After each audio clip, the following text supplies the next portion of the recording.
folks, we're back. This is Steve Sanson and Jim Jonas of Veterans in Politics. Today we're going to have Jasmine Dixon and Marcel Cardenas to discuss the unlawful practices by LVMPD officers. But before we get to our guests, I just want to let you know that the show is sponsored by Ron Quince. The show is sponsored by Ron Quince. Jim. No, actually, I don't have any rants or anything, really. What? I actually want to get to our guests because our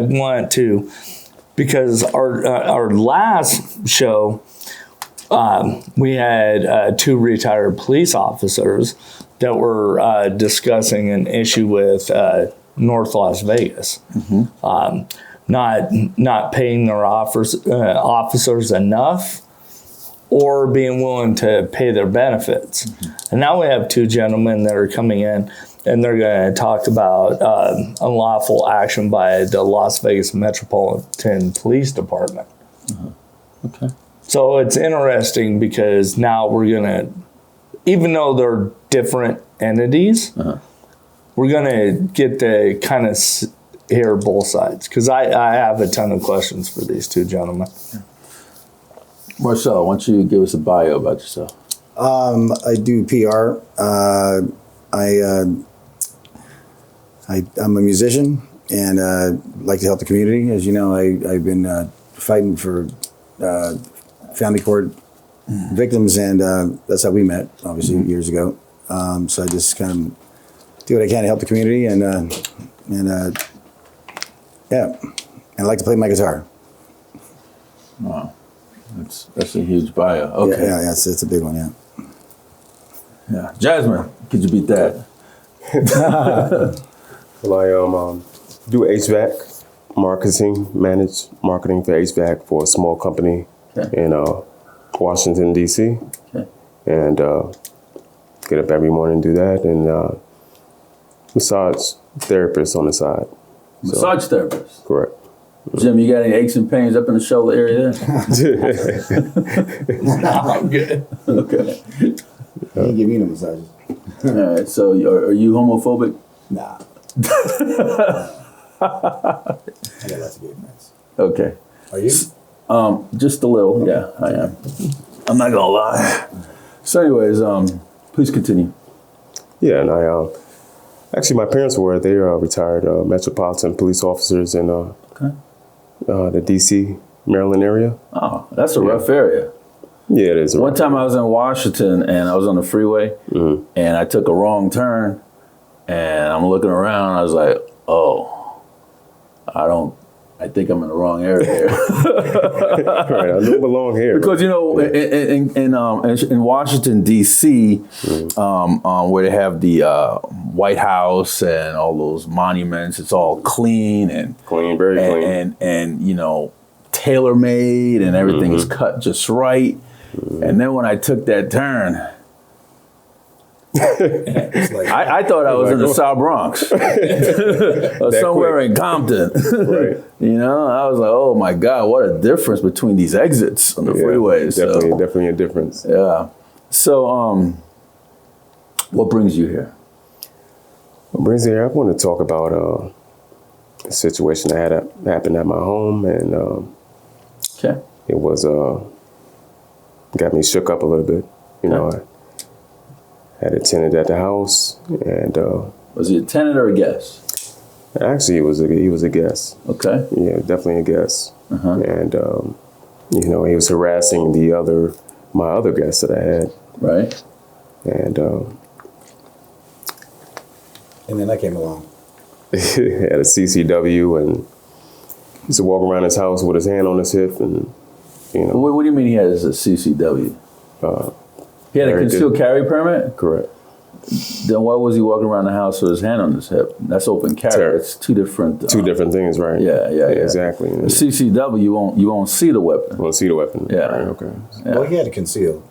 I remember when I went there. I first time I went to the house. Sorry to interrupt, but you know, he invited us over after just going out or whatever. And we were going to have a little get together at his place, and finish, having a few drinks there and just enjoying the day. And next thing you know, I see this guy like coming down the steps, kind of just yelling at everybody. It's too loud, this and that. So his friend, goes up there very politely and says, "Dude, just chill." And next thing you know, he came back downstairs, just with this look in his eye, and had a beard like that one a little bit, just really like just like distraught.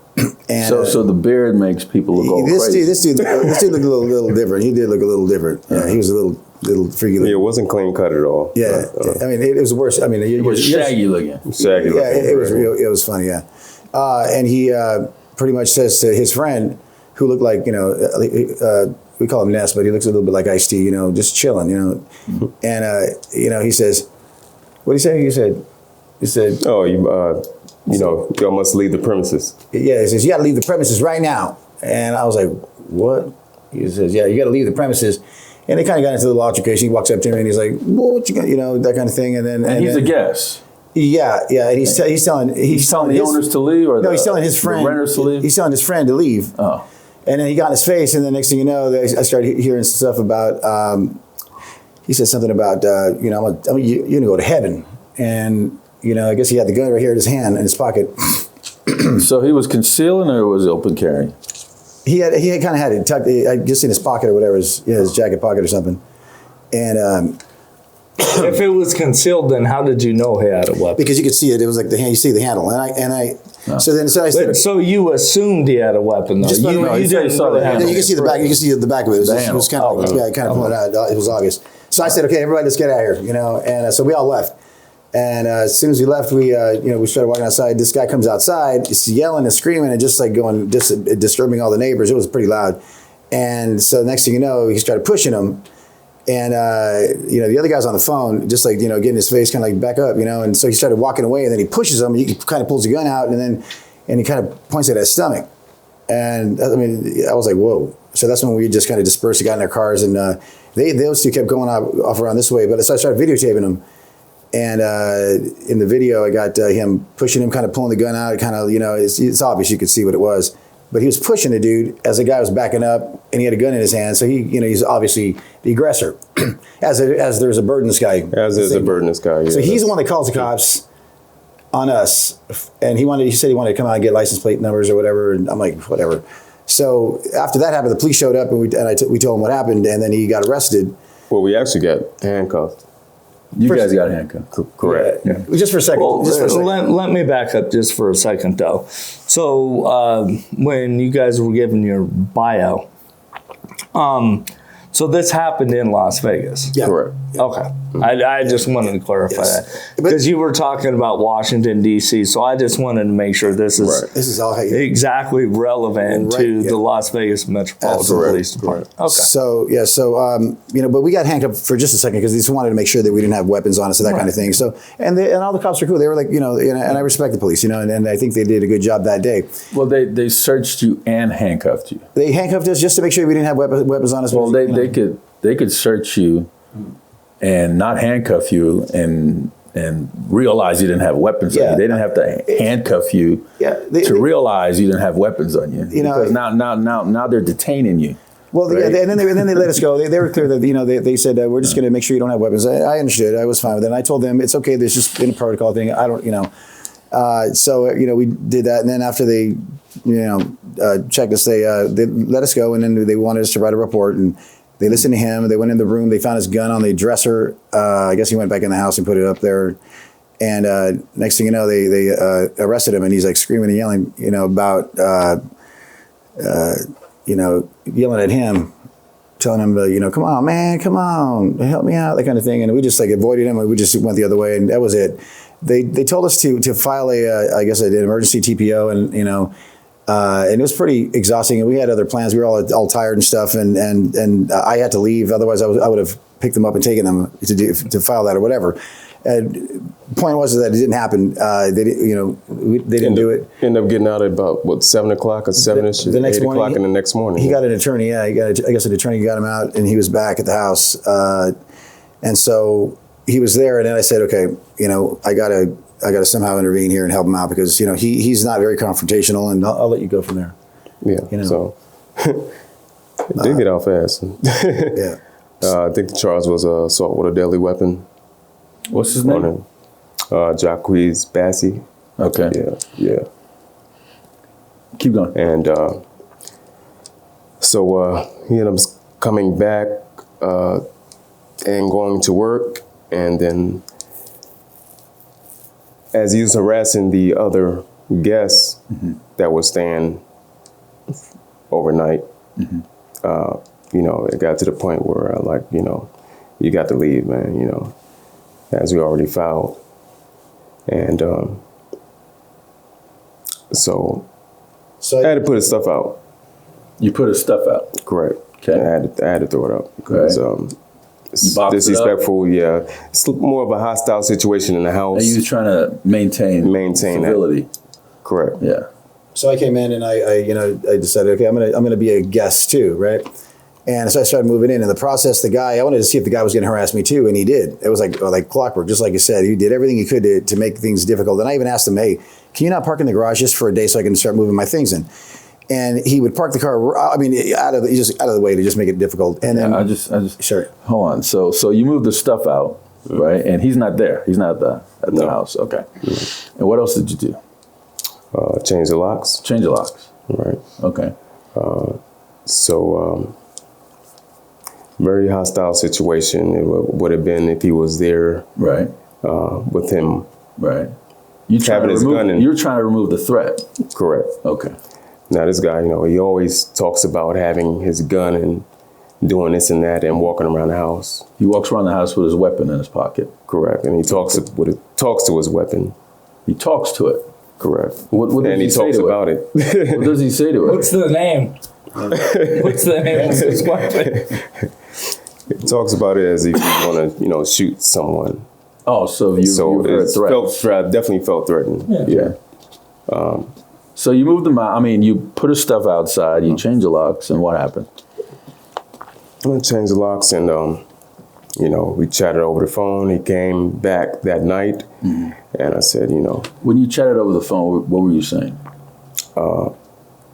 trying to come to an amends, like, bro, you can't be doing the stuff that you're doing. Right. You know, I can't have guests over because everyone is scared of you. Right. They feel threatened. Right.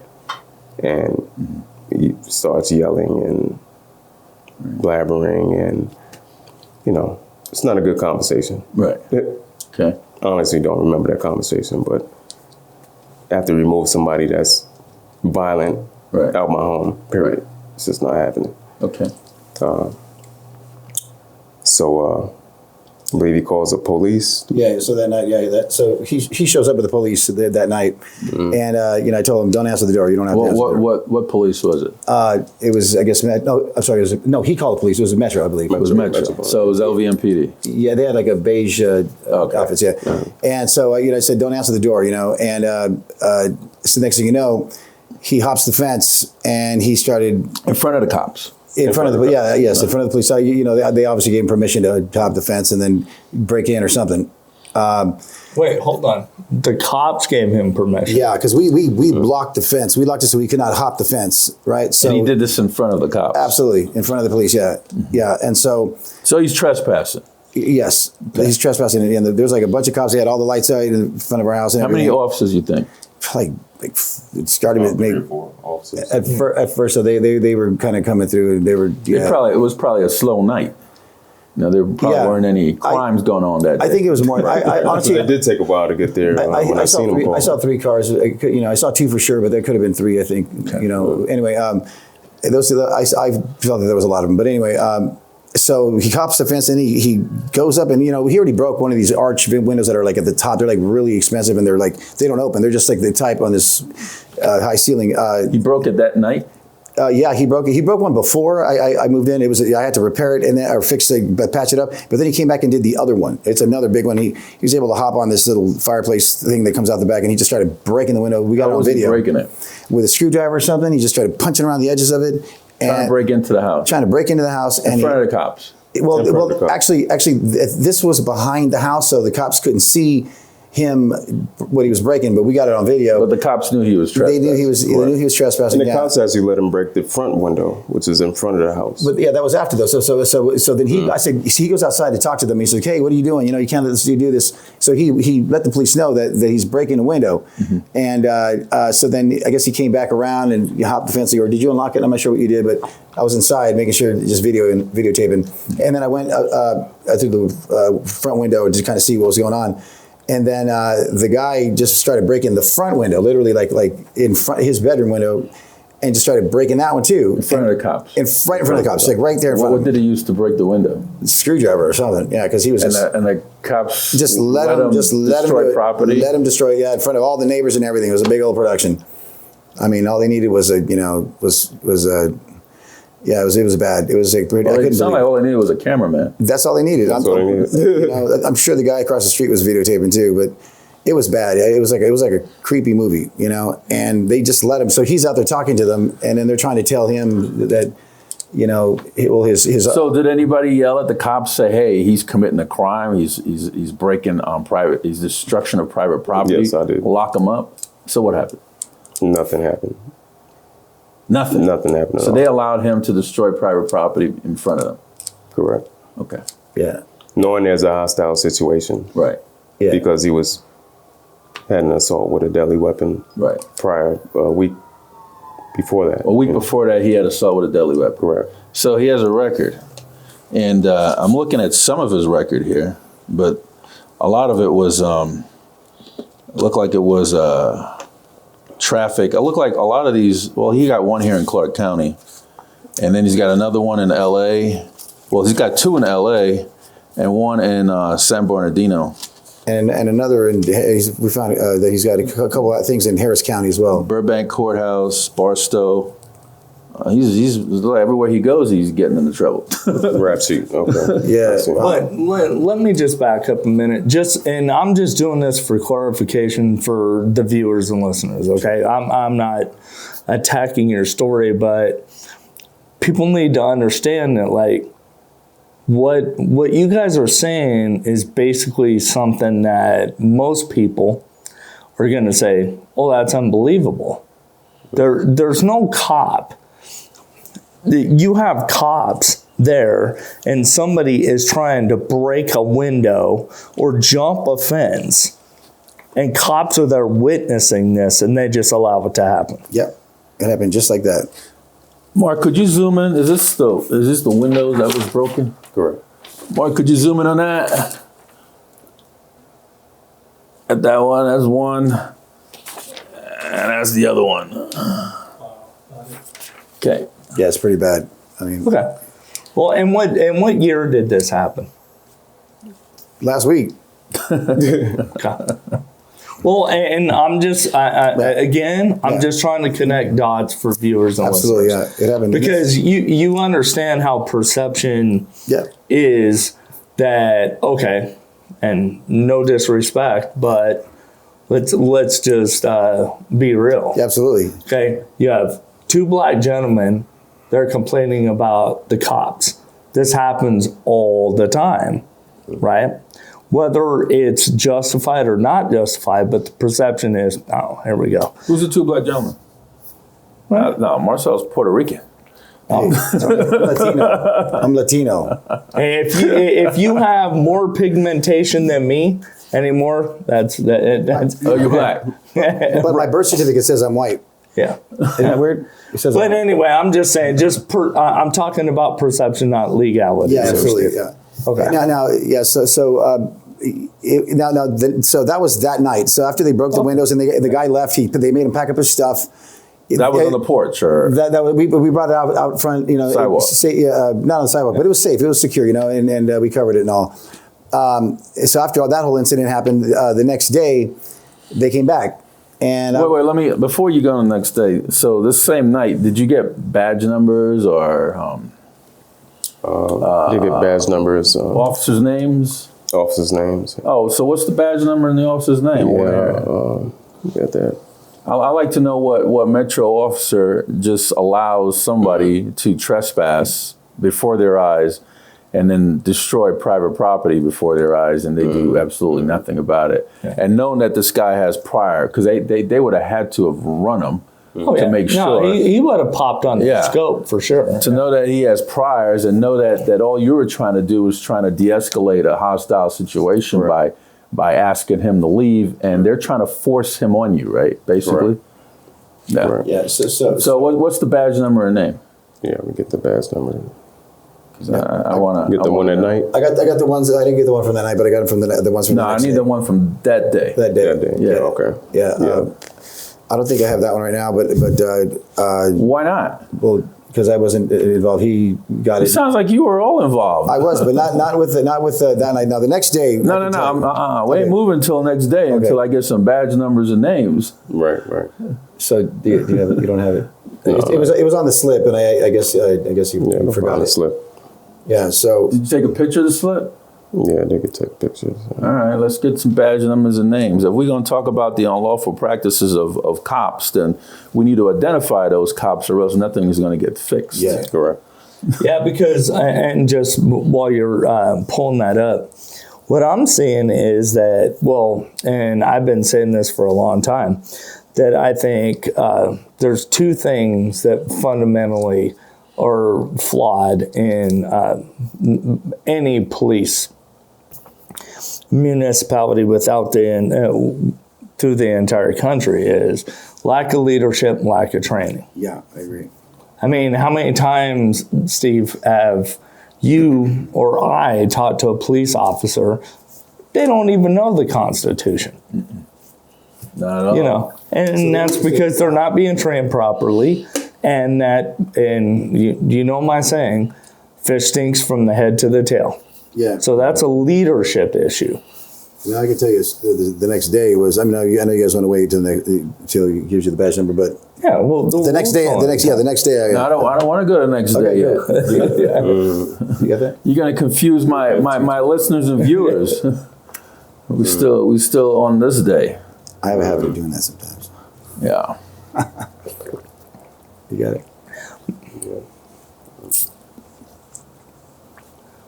Because it's very important because not all cops are bad. Absolutely not. So let's single out the ones that are. Yeah.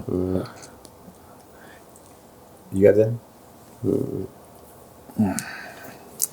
Yeah, but I mean, like I agree. Like all cops ain't bad. You know, it seems. Is it a rookie thing? I mean, is it like just like these guys? They say stuff that it just, it seems like the ones at night are. I don't know. Do you think there's a difference? I don't. I mean, I don't know. I've never been. Was there an internal affairs complaint filed with Metro? That's going to be happening. He's talking to his parents about it, but we're actually planning on doing that on Monday. Make sure that we get that. We needed to clarify stuff. Was there a citizens review complaint? All of that's going to happen filed together. It's going to all get filed. But we have his uncle's an attorney that is helping us with that. And we just wanted to talk to you first about it, Steve, actually, and make that happen before we felt, okay, is this the right thing to do or not? Because, we're not the type that's going to go complain and snitch on cops. That's just not our style. But I mean, if they're doing something egregious. Yeah, this was pretty, this is pretty wild. Yeah. You got it there? Yeah, here it is. Let me see. Here, let's see here. It's too early. Show this, Steve. Where's it at? It's 12 months. Yeah. Okay, here you go, Steve. Take a look at that.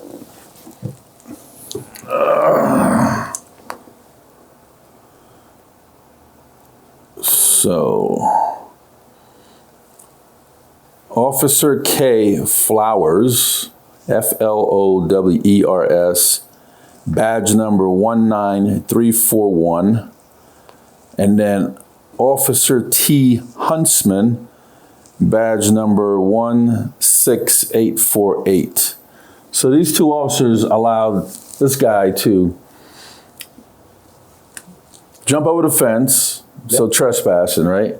And then break your windows, right? So that's destruction of private property. And they didn't do anything. And knowing that this guy has a rap sheet, and knowing that if he would have entered the house, it would escalate the situation and not de-escalate it, but was forcing him into the house. Yeah. Right? Is that a proper statement? Yeah. Correct. Yeah. Okay. Well, then you guys need to do something about it. Yeah. That's what we're going to do. No, you can't just like wait around. It ain't going to happen. Right. When did this happen again? When did this take place? It's about a couple of weeks ago. Because I see you got an HOA letter dated November 22nd here. Mm-hmm. And today's what, December 3? So I believe it was the 23rd. Mm-hmm. It was like on the 23rd. Yeah. Yeah. So it was the day before Thanksgiving. I'm sorry. Yeah, it was the day before Thanksgiving. Yeah. It was pretty early in the morning too. Actually, Thanksgiving Day. No, it was not. It was Thanksgiving. it was the day before. Okay. It was technically it was the day before, and then so on the 23rd they showed up. The next day. Yeah, they came back the next day. Same Yeah, cop? it was the day before. You're right. It was the day before. Yeah. Same cops? No, I don't think so. I didn't see the cops. Different cops. So why did they come back the next day for? He let them in. You know. See. Yeah, he didn't know. No. I don't let anybody in. Okay. The doors is locked. So actually, an officer that said he could enforce civil law. Well, I didn't know what that meant. Enforce civil law. Well, cops is not supposed to enforce civil law.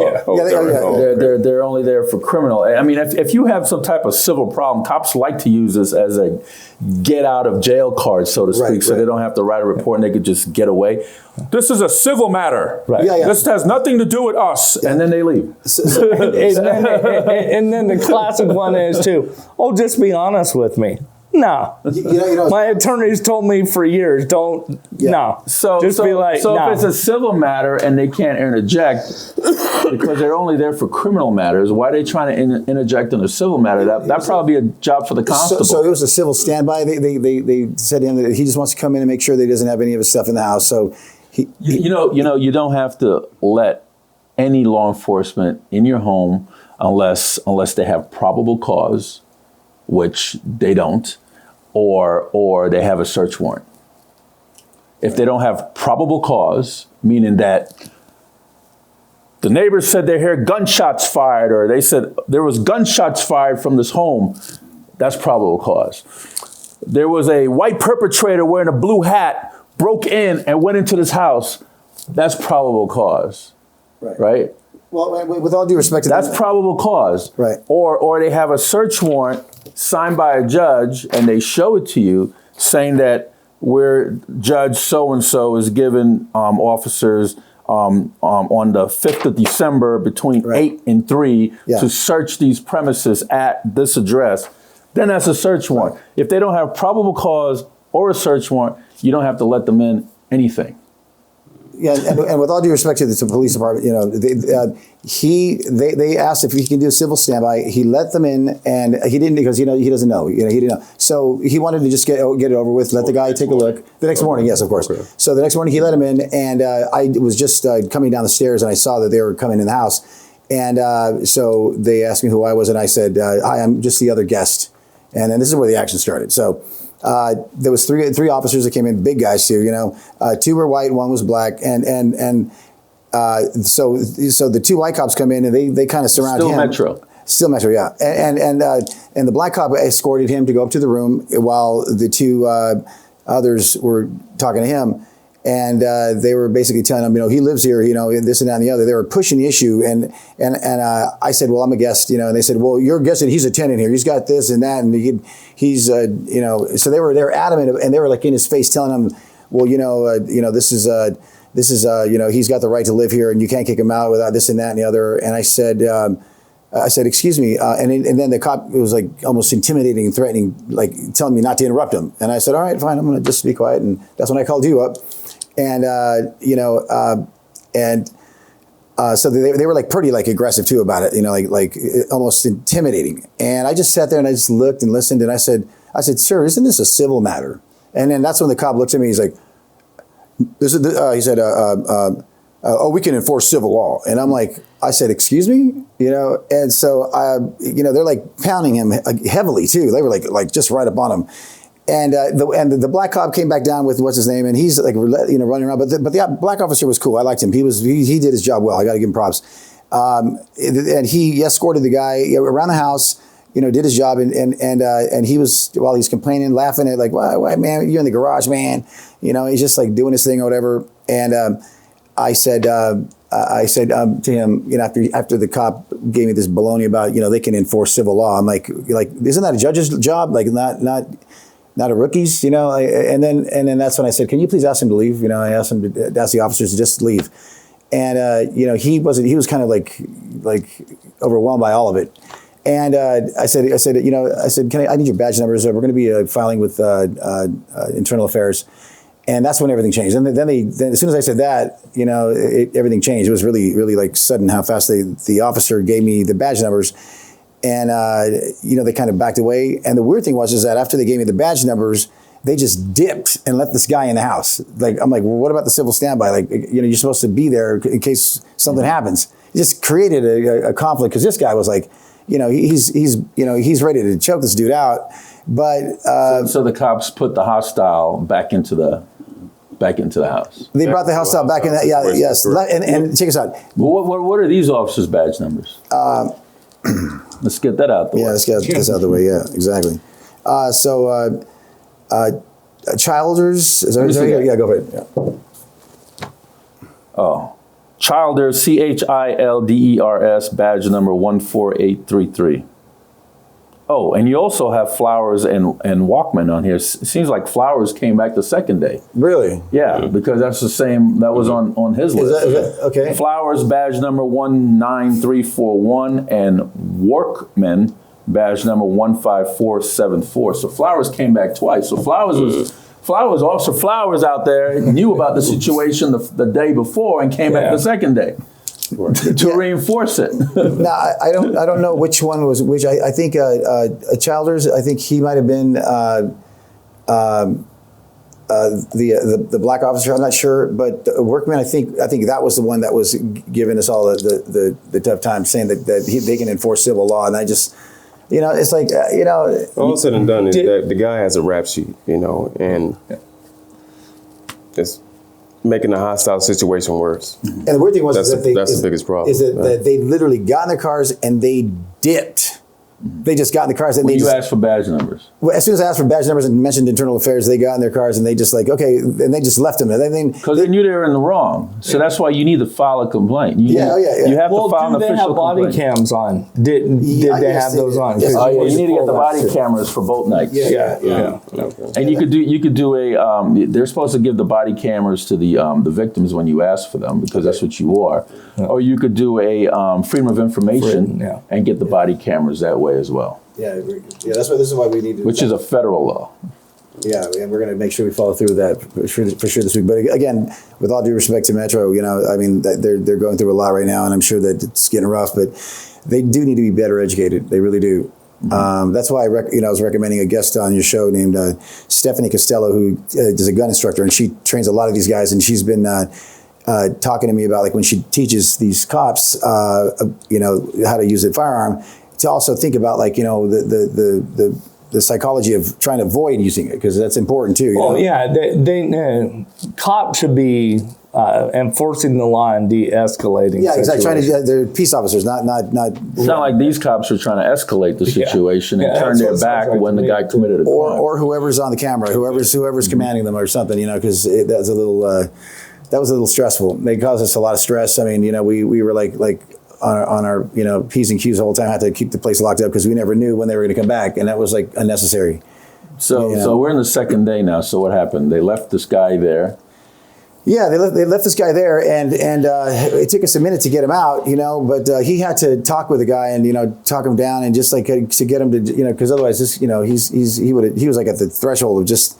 Because the guy was relentless. I mean, he broke so many windows in the house. I mean, like three. So I would like to know how these cops would feel if when they let this guy force them into the house, knowing that he has a rap sheet, knowing that he was trespassing the night before, knowing that he destroyed private property, and something would have went down in the house.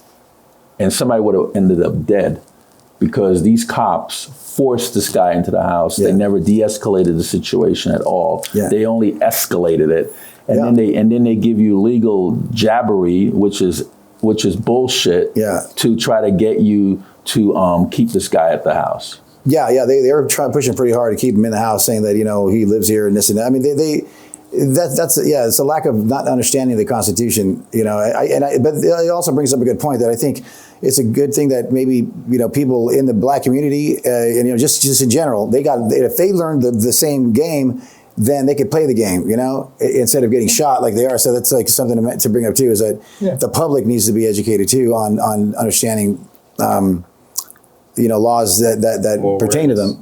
Right? Yeah. I mean, Did this guy have a lease? no. Yes, no. Did he provide any type of document to the police to substantiate the fact that he lives there? A false handwritten. I'm sure it's a false handwritten lease agreement that they had, but it's like it was invalid because when you looked at his lease, it said His lease. Yeah, so that voided out any Jasmine's lease. Yes, Right. Jasmine's lease with the owner of the property. With the owner. Yeah, once he realized that, then he What did that lease say? it said that he can have guests, like the only person that is allowed to live in the property or Can have guests. is just guests. So he can't sublease. Cannot Correct. sublease, no. Right. Correct, but he can have guests for up to 10 days or something like that. And how long was this guy there for?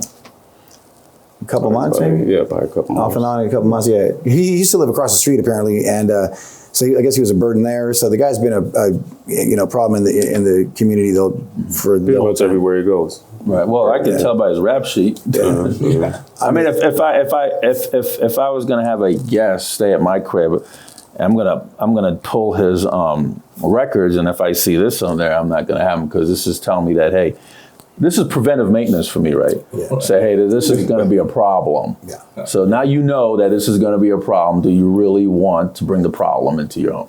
Right. Yeah, and his lack of understanding, like what the law pertained, put him in a situation that was like he was stuck in, and it was just causing him. It's been causing him so much stress, and so that's kind of why I kind of came in the picture to kind of help him get rid of this dude, and we did it, fortunately, right? And now you also have an HOA complaint Yeah, that went to the owner. The owner's apparently live in Hawaii. yeah, So- nice lady too. Yeah, she's been patient through all this, and all the damage that this guy's caused is just like unbelievable. So who's gonna repair the damages? Up to me to repair the damages. Okay, and you could sue this guy in civil court, Correct. small claims court for the damages. Depends on what the dollar amount is. You won't even Right. believe the amount of windows this guy's been breaking. The thermostat he broke, that is just like wow. But he had him believing that he was stuck with him, which is like that's why I kind of jumped in the picture and kind of helped him get him out because it was a lot. It was a lot. I mean, even on me, it's been stressful, and the fact that the police are just supportive of all of it was like wow. Yeah. That's why we came to you, Steve. Okay. Well, we hope this program would help, and my advice would be file an IA complaint with Metro, file a complaint with the Citizens Review Board, and take them to small claims court And small claims court. for the damages. That's what I would do. Yeah. And if you probably want to file a restraining order too while you're at it, because you said that you had problems with him prior Correct. to you asking him to leave, and he's walking around with this gun and all that. Correct. I would file a restraining order too. Yeah. Get that out the way. And once you file a restraining order, and a restraining order is accepted after you go to court, and the judge says, yeah, restraining order, then any weapons that he has to be relinquished. You can't have a restraining order and carry weapons, Yeah. or be in possession of weapons. Yeah, Somebody so- didn't know. Yeah, so a restraining order will pull the weapons away from him. Yeah, that was already handled. He's already filed we did You file a everything. restraining order? Yeah. Yeah, and it's been about. Did you go to court about the When restraining you go order? to yet? court, we haven't had an email, called. Haven't had So no you haven't had a response. court date yet? Correct. Okay. Yeah. Yeah. So, you guys got anything else? Let's have lunch. You buying? I could do that. Let's go. So how about a taco So truck? I want to go to a steakhouse. Let's go to taco truck. I like tacos. Taco truck sounds. What do you think? All right. Well, He's vegan though, so I mean, I appreciate you two gentlemen coming on to talk about this because I'm sure that many people end up in similar situations. Yeah. And knowledge is power, and if you don't know what the law is, you could be stuck. Correct. Could they call you, Steve, if they need advice? I think it'd be great for Steve to write a book. You know, you've already written 2 books now, right? I've already written 1 book. Yeah, I was going to say he's working on it. You need to write a 3rd book. I'm working on the 2nd book. Okay, sorry. he's working on Well, you know, this would be the next book should be about what people should do when confronted with police. Because I mean, apparently you're like the no, for real. That sounds like a good book. I mean, that's no, top seller. it would be a top seller. I mean, first-hand experience. Steve's the guy to call when you're in a pickle because he knows. Oh no, trust me. Why do you think I've been friends with him for 15 years? You got to because I get myself in trouble all the time, and Steve's the first one I call. And you're an attorney, right? No, I'm not. Okay. You got to stand your ground. I just play one on this podcast. Yeah. Steve's the guy to call when you're in a pickle like that because that's what I did. And he made without him, all this would have been a whole nother story. His life would be miserable because of it. So, write that book, Steve. So, Marcel, I'm gonna let you go on and you say your final words, and Mark is gonna zoom in on you, Marcel Cardenas. Say your final words, and if you have a point of contact you want to give it, you can give it as well. So basically, I just want to say, with all due respect to Metro, you guys are doing a great job, and I know you guys are going through a lot, but better educate your rookies so that they understand the Constitution a little bit better. And and I'll leave it at that. My number is 702-416-5291. Thank you for your time. Jasmine Dixon. Closing statement. I appreciate the time to have me on the show. Definitely want to bring awareness to the people out there. Definitely. And if you need a massage. Okay. Well, gentlemen, thank you so much for coming on the show. Jim, thanks.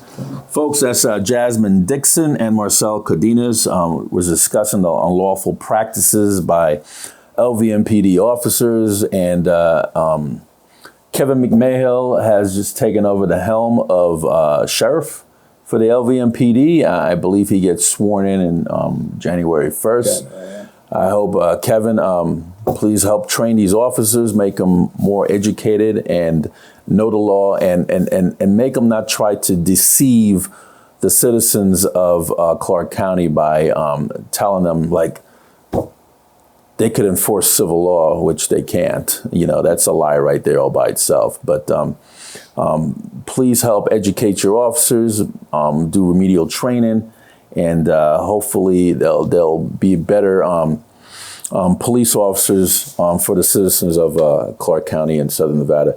Again, this is Steve Sanson, Jim Jones for Veterans in Politics. Until next time.